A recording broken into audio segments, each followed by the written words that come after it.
नमस्कार दोस्तों, हिंदी एस्पिरेंट्स के YouTube चैनल पे आप लोगों का स्वागत है। मेरा नाम है नवीन कुमार। और कैसे हैं आप लोग? आशा करता हूं आप लोग ठीक होंगे।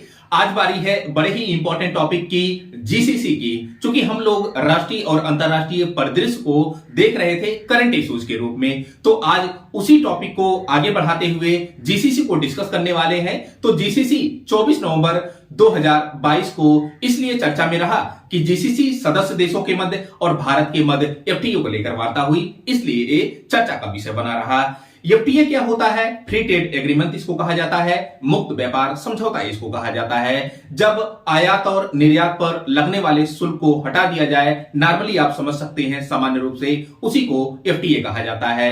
तो खैर, आज जीसीसी को हम यह समझेंगे कि इसका स्थापना कब हुई, या फिर इसका मुख्यालय कहां है, अथवा इसके सदस्य जो देश हैं उसको मैप के सहारे, या फिर हम यह कह सकते हैं कि इसकी आधिकारिक भाषा क्या है। मई 1981 में इसकी स्थापना हुई और इसमें टोटल इतने समय 6 सदस्य देश हैं। 6 सदस्यों को अगर हम देखें तो उसमें ओमान है, यूएई है जिसको हम संयुक्त अरब अमीरात कहते हैं, देन उसके बाद कतर है, बहरीन है, सऊदी अरब है, कुवैत है। ये 6 देश हैं। एक बार और मैप में जरा देखना, इधर अपना अरब सागर है, उसके बाद राइट में अगर देखेंगे तो अपना प्यारा सा भारत है। खैर, हम इस गल्फ कोऑपरेशन काउंसिल के 6 सदस्य देशों को देख रहे हैं। उसमें ओमान है, यूएई है, कतर है, बहरीन है, सऊदी अरबिया है और कुवैत है। ये 6 सदस्य देश जीसीसी के सदस्य देश हैं। ठीक ना भैया?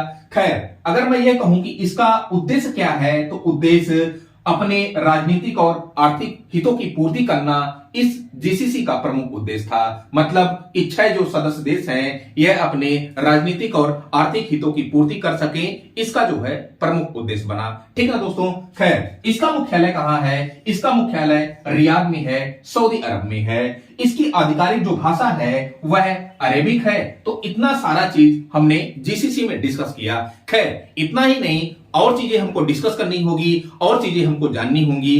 तो जीसीसी सदस्यों के देशों के मध्य और भारत के मध्य इतने समय जो 2021-22 का व्यापार हुआ है, वहां पर अगर हम देखें तो आयात 110 बिलियन डॉलर से अधिक हुआ है। वहीं पर दोस्तों भारत ने निर्यात कितना किया है? तो भारत ने निर्यात 44 बिलियन डॉलर का किया है। ऐसे में अगर हम देखते हैं तो इन 6 देशों और भारत के मध्य जो व्यापार घाटा है, भारत का व्यापार घाटा जाता है, वही क्योंकि 110 बिलियन डॉलर का भारत ने तो आयात किया है, लेकिन निर्यात वहीं 44 बिलियन डॉलर का ही सिर्फ हुआ है।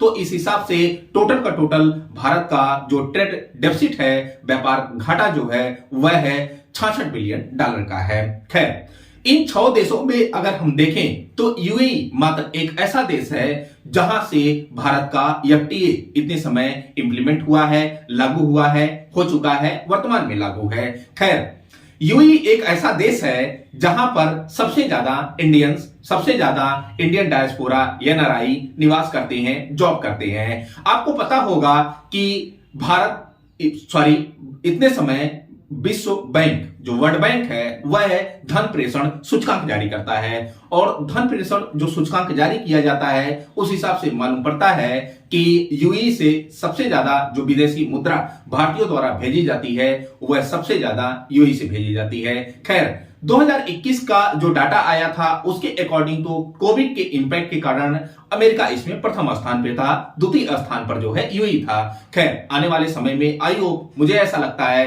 कि ये जो डाटा होगा फिर यूएई ही ले लेगा। ठीक है ना दोस्तों? खैर, आज के लिए फिलहाल इतना ही। Thank you so much. Thank you for watching this video.